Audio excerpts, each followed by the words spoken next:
wholeheartedly thank all our students and parents supporting our 20 years of journey. కోటిగా నా ఆజ్ఞలు ధిక్కరించావా నీ బ్రతుక్కి full stop పెట్టేస్తాను. చంద్రబాబు గారు ఆవేశపడి తప్పుకో. చంద్రబాబు గారు మీరు తొందరపడితే ఈ స్నేహితుడిని చంపుకు తిన్నంత ఒట్టే. అలా ఉన్నావేం బాబు? ఏం జరిగింది? మా చిన్నతనంలోనే నాన్నగారు చనిపోయారని నీకెవరు చెప్పారమ్మా? నాగరాజు దగ్గరుండే దామోదరం బాబు చిన్న జమీందారును మీ నాన్నగారి హత్య చేశారన్న కోపంతో రైతులంతా కలిసి కొట్టి ప్రాణం తీశారని చెప్పాడు. అబద్ధం అమ్మా, అది అబద్ధం.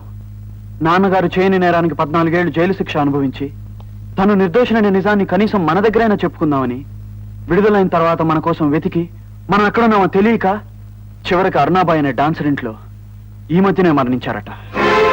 బాబు అవునమ్మా, ఈ నిజం నాకు ఇప్పుడే తెలిసింది. ఆ అరుణాబాయికి నాన్నగారికి ఏమిటమ్మా సంబంధం? మగవాళ్ళంతా అందంతోనూ ఆటపాటలతోనూ వల్లో వేసుకుని ఎన్నో కుటుంబాలు కూల్చిన నీచురాలు బాబు అరుణాబాయి. మీ నాన్నగారిని మనకు కాకుండా చేసి మన పచ్చటి సంసారంలో చిచ్చుబెట్టిన మాయలాడిరా అరుణాబాయి, మాయలాడి.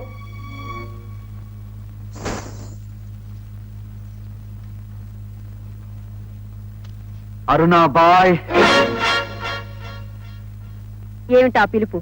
ఈ పిలుపు నేను కాదు అరుణాబాయ్, ఈ మువ్వలు పిలుస్తున్నాయి.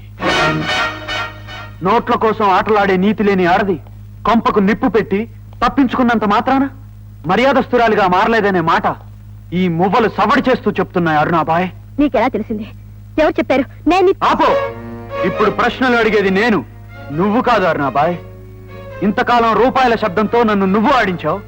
ఇప్పుడు ఈ మువ్వల శబ్దంతో నేను నిన్ను ఆడించడానికి వచ్చాను. చెప్పు, మా నాన్నగారికి నీకు ఉన్న సంబంధం ఏమిటి?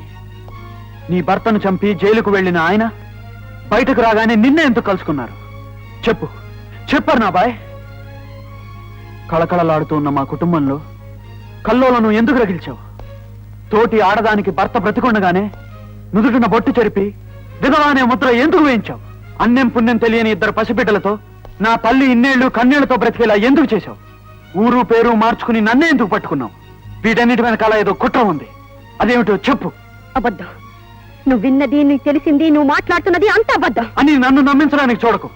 ఇంత విశాల ప్రపంచంలో నువ్వు వల్ల వేసుకోవడానికి, నువ్వు కామం తీర్చుకోవడానికి నా కన్నతండ్రే కావాల్సి వచ్చాడా నీకు? నువ్వు నిందించేది నన్ను కాదా, నీతికి రూపమైన నీ తండ్రిని. నాకు ఆయనకి సంబంధం అంటకట్టే నీకెలా తెలుస్తుంది? ఆయన నన్ను తోబుట్టులా చూసుకునేవారని. ఆవేశంలో నువ్వు అన్న మాటలు విని బాధపడేది నేనే కాదు విజయ్, పైలోకంలో ఉన్న నీ తండ్రి ఆత్మ కూడా ఘోషిస్తుంది. వెళ్ళిపో. అబద్ధమనే చీకట్లో నిలుచున్న నీకు నీతేదో నిజమేదో కూడా ఇప్పుడు తెలీదు. ఏదో ఒక రోజున అసలు విషయం తెలుసుకుంటావు. అప్పుడు నీ కళ్ళల్లో నీళ్లు, గుండెల్లో పశ్చాత్తాపం మిగులుతుంది. మాలినీదేవి గారు, జైల్లో నేను తెలుసుకున్న వాటిని బట్టి, మీ ఊళ్ళో నేను విన్న విషయాలను బట్టి, నా తల్లి నాకు చెప్పిన మాటలను బట్టి నేను ఊహించింది అబద్ధమైతే నన్ను మన్నించండి. కానీ నిజమేమిటో, మీకు మా కుటుంబానికి ఏం జరిగిందో దయచేసి చెప్పండి ప్లీజ్. విజయ్, అన్యాయం, మోసం, కుట్రల హత్యలతో కూడుకున్న ఈ కథ ఒకప్పుడు అందమైన ప్రేమ కథగా మొదలైంది.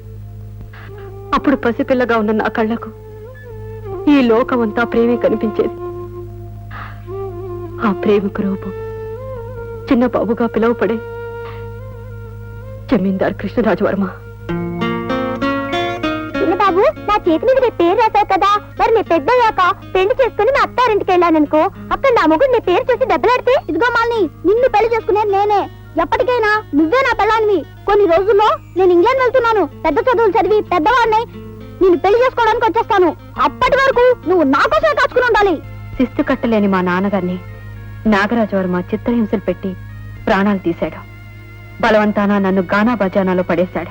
ఆలోచించే అరుణాబాయ్ వారు మా చిన్న జమీందారు కృష్ణరాజవర్మ గారు. లండన్, గిండన్, ప్యారిస్, గిరిస్ చెడమడా తిరిగేసి ఈ మధ్యన ఇండియాకు వచ్చారు. వారు చిన్నప్పుడే ఒక అమ్మాయిని ప్రేమించారట. వచ్చినప్పటి నుంచి ఆ పిల్ల కోసం పిచ్చివాళ్ళ వెతుకుతూ ఆ పిల్ల కనిపించకపోయేసరికి సీసాతో సావాసం మొదలెట్టారు. ఆయన బాధ మరిచిపోయేలాగా నీ నైపుణ్యం చూపించు, ఆయన మరిపించు. గెజ్జ కట్టు, పాడు పాట, ఆడు ఆట. మన్నించండి.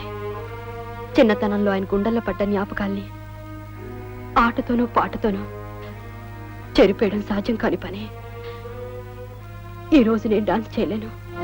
అదేమిటి, మనశ్శాంతి కరువైన వాళ్ళకి నీ ఆట పాటతో శాంతి కలిగిస్తావని విన్నాను. ఆడనంటావేమిటి? కమాన్. నన్ను క్షమించండి. నేను ఎవరు? నిన్ను ఎక్కడో ఎప్పుడో ఏదో జన్మలో చూసినట్టు కలిసినట్టు అనిపిస్తుంది. ఎవరు నువ్వు? మాలిని, 10 మందికి ఆనందాన్ని పంచిచ్చే ఆట బొమ్మగా నేను చూడలేను. ఈ రోజు నుంచి నువ్వు నా కోసం, నా దానివిగా నాతో జీవించాలి. బాబు గారు, ఏమిటి మీరు అనేది? నేను మీ మాలిని కాను, మీరు ప్రేమించే మనిషిని కాను. మాలిని, నా కళ్ళను మోసం చేసినా నా మనసుని మోసం చేయలేవు. నా పాత జ్ఞాపకాలు అసలే మోసం చేయలేవు. రామాలిని, నాతో రా. ఏమి తమ్ములం గారు, ఏమిటలా ప్రాధేయపడతారు?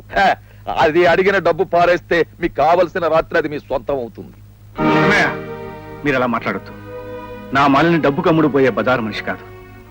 ప్రేమకు జీవితాన్నే పణంగా పెట్టిన ప్రేమమూర్తి. చిన్నబాబు, ఏ రోజైతే గూండాలు ఎత్తుకుపోయి దీంతో పండగ చేసుకున్నారో ఆ రోజే మీ మాలిని మరణించింది. ఈ అరుణాబాయి అవతరించింది. లేదు, నా మాలిని మరణించలేదు. నా ప్రేమకి ప్రాణం ఉన్నంత వరకు నా మాలిని మరణించదు. ఈమె నా కోసం జన్మించింది. నా ఇల్లాలిగానే ఉంటుంది.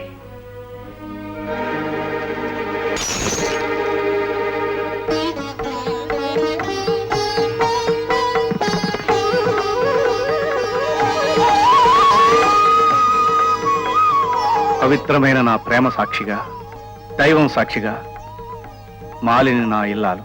లేదు బాబు, నాకు ఆ అర్హత లేదు. అర్హత ఉందో లేదో ఆరాధించే మనిషికే తెలుసు మాలిని. నా మనసు మందిరంలో ప్రతిష్ఠించుకున్న నీ రూపాన్ని ఎవ్వరూ విడదీయలేరు. తమ్ములం గారు, ఏమిది?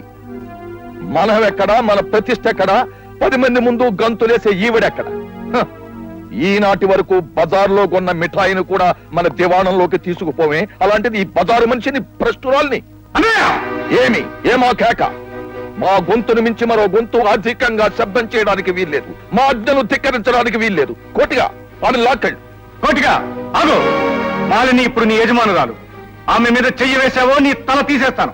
కోటిగా నా ఆజ్ఞను ధిక్కరించావా నీ బ్రతుక్కి ఫుల్ స్టాప్ పెట్టేస్తాను. చంద్రబాబు గారు, ఆవేశపడి తప్పుకో.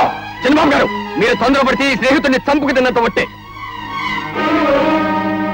చంద్రబాబు గారు, ముందు మీరు ఇక్కడి నుంచి వెళ్ళిపోండి. మీకు దండం పెడతాను. చంద్రబాబు గారికి నేను నచ్చపు తీసుకొస్తాను కదా, మీరు పదండి. ఇదంతా చూస్తూ ఉంటే నాకేదో భయంగా ఉంచాను బాబు. భయపడకమ్మా. మా చిన్నబాబుని చెయ్యందుకున్న తర్వాత నీకే విధమైన ప్రమాదము ఉండదు. మీ ఆలుమగల్ని ఆ భగవంతుడు చల్లగా చూస్తాడు తల్లి. దామోదరా, అయ్యా, మొత్తానిగా సత్యమూర్తి గారు మిగతా రైతులు మన మాయలో బోర్లా పడిపోయారయ్యా పాపం.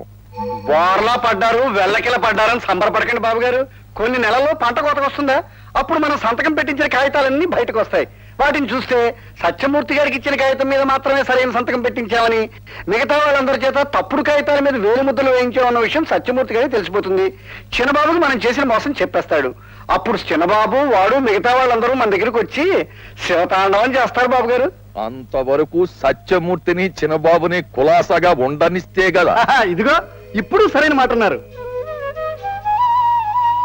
చిన్నమ్మ గారు, నొప్పులు వస్తున్నాయా? అవును జానకి, ఉదయం నుంచి అప్పుడప్పుడు నొప్పులు వస్తున్నాయి. బిడ్డ పుట్టాక కలిగే ఆనందం కోసం ఆడది నొప్పులు భరించక తప్పదమ్మా. మళ్ళీ ఇప్పుడు నీ ఒంట్లో ఎలా ఉంది? బాబు కూతురుగా ఉండకుండా కాస్త అల్లరి చేస్తున్నాడండి. అంటే అంతా నా పోలికేనన్నమాట. చూడాలి. సరే, ఇంతసేపు ఎక్కడికి వెళ్ళారు మీరు? సత్యమూర్తితో కలిసి పొలం దగ్గరికి వెళ్ళాను. 7 పంటలు బాగా పండాయని విన్నాను. శిస్తులు పోను బాగా మిగులుతుందని రైతులంతా ఎంతో ఆనందంగా ఉన్నారు. తెలుగు